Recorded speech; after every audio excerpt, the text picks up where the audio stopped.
Hi hello నమస్తే welcome back to Telugu flavours. ఈరోజు మనం ఈ వీడియోలో క్రిస్పీగా జొన్న పిండితో చెక్కలు ఎలా ప్రిపేర్ చేసుకోవాలో చూపించబోతున్నానండి. ఇవి క్రిస్పీగా ఉండడమే కాకుండా టేస్ట్ కూడా చాలా బాగుంటాయి. బియ్య పిండి వాటికంటే ఇవే టేస్ట్ బాగుంటాయండి. సో ప్రాసెస్ చూసేద్దాం పదండి. ముందుగా నేను 2 నుంచి 3 టేబుల్ స్పూన్స్ పెసరపప్పును తీసుకొని నీట్గా వాష్ చేసి ఒక పావు గంట పాటు నాననివ్వాలి.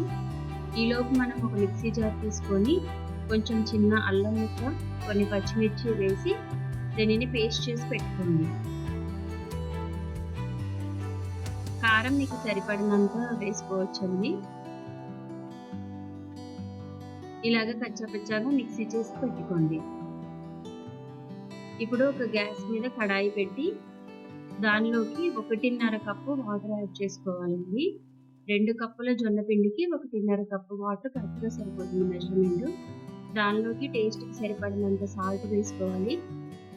మనం గ్రైండ్ చేసి ఉంచుకున్నటువంటి అల్లం పచ్చిమిర్చి పేస్ట్, నానబెట్టి ఉంచుకున్నటువంటి పెసరపప్పును కూడా వేసుకోవాలి. కొంచెం ఆయిల్ వేసి వాటర్ని మరగనివ్వాలి. ఇక్కడ మీకు కావాలంటే కొంచెం జీలకర్ర యాడ్ చేసుకోవచ్చు, నువ్వులను కూడా యాడ్ చేసుకోవచ్చు అండి. ఇప్పుడు ఈ నీళ్లు మరుగుతున్నాయి కదా, గ్యాస్ ఆఫ్ చేసి 2 కప్పుల జొన్న పిండిని వేసుకోవాలి. ఈ మిశ్రమాన్ని మంచిగా కలిపి పెట్టుకోండి. మూత పెట్టి చల్లారనివ్వకుండా మూత పెట్టి ఉంచుకోండి. కొంచెం సేపు అయిన తర్వాత మీరు పట్టుకోగలిగే అంత వేడి ఉన్నప్పుడు తీసి మంచిగా గట్టిగా కలుపుతూ మనం చపాతీ పిండిని ఎలా అయితే ప్రెస్ చేసుకుంటూ కలుపుతామో అలా గట్టిగా కలుపుతూ పెట్టుకోవాలన్నమాట.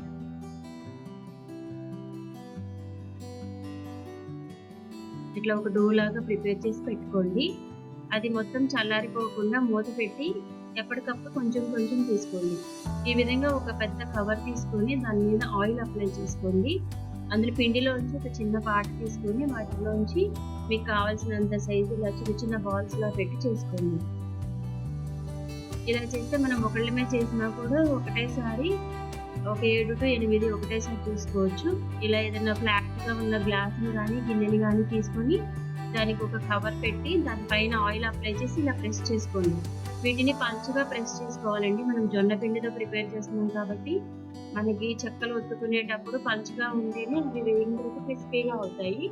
ఇప్పుడు ఆయిల్ని వేడి చేసుకొని ఆయిల్ వేడైన తర్వాత మంటని మీడియం ఫ్లేమ్లో పెట్టుకొని ఈ చెక్కలను వేసి వేయించుకోవాలి. ఒకవైపు వేగిన తర్వాత రెండో వైపుకి టర్న్ చేసుకోండి. ఈ విధంగా 2 వైపులా క్రిస్పీగా ఫ్రై అయ్యేలా చూసుకుంటే మనకి ఎంతో టేస్టీ అయిన జొన్న చెక్కలు రెడీ అయిపోయాయండి. Thank you for watching my video.